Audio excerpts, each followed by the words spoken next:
मुंबईतील कॉर्पोरेट जिहाद प्रकरण. आरोपी अशरफ आणखीन 2 मुलींसोबत अश्लील चॅट करायचा. पीडित तरुणींसोबत केलेलं चॅट हे समोर आलेलं आहे.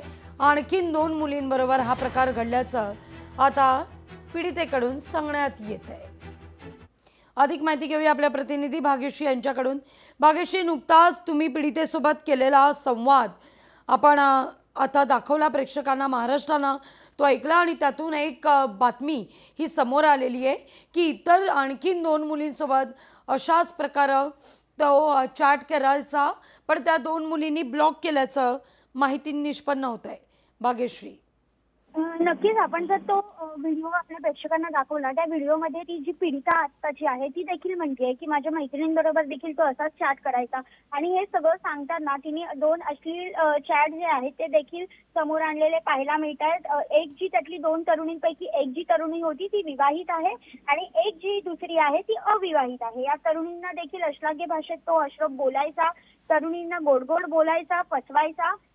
नंतर आरोपी तुमच्या घरी येईल, तुम्हाला त्रास, तुमच्या घरी मी तुमच्यापर्यंत पोहोचीन, घरी सांगीन, अशा पद्धतीच्या धमक्या देखील त्यांना द्यायच्या.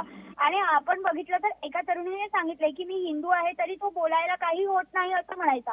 की मी हिंदू आहे तर तो म्हणायचा माझ्या कितीतरी गर्लफ्रेंड आहेत त्या हिंदू झालेल्या आहेत, त्यामुळे मला काही त्याचं वाटत नाही. माझ्या घरी ज्या बायका आहेत किंवा माझ्या भावाच्या ज्या बायका आहेत त्या देखील हिंदू आहेत, आम्ही कुठलाही त्यांना रोकटोक करत नाही. अशा पद्धतीने तो गोडगोड करून हिंदू मुलींना जाळ्यात घ्यायचा. अशा पद्धतीचं देखील एक साधारण त्याचं जे वागणं आहे ते समोर आलेलं पाहायला मिळतंय. मात्र आता सध्या पोलिसांनी त्याला अटक केलेली आहे. त्यामुळे नेमकं या प्रकरणात अजून त्याच्याकडनं काय निघतंय, किती मुलींपर्यंत तो पोहोचलाय, आणखीन किती मुलींना त्यांनी अशा पद्धतीचे चॅट केलेत, हे सगळं बघणं महत्त्वाचं ठरणार आहे या प्रकरणात. कारण नाशिक नंतरचं हे महत्त्वाचं प्रकरण मुंबईत बघतोय आपण, जे कॉर्पोरेट लेवलने झालेलं पाहायला मिळतं. अगदी भाग्यश्री, धन्यवाद तुम्ही दिलेल्या सविस्तर माहिती करता.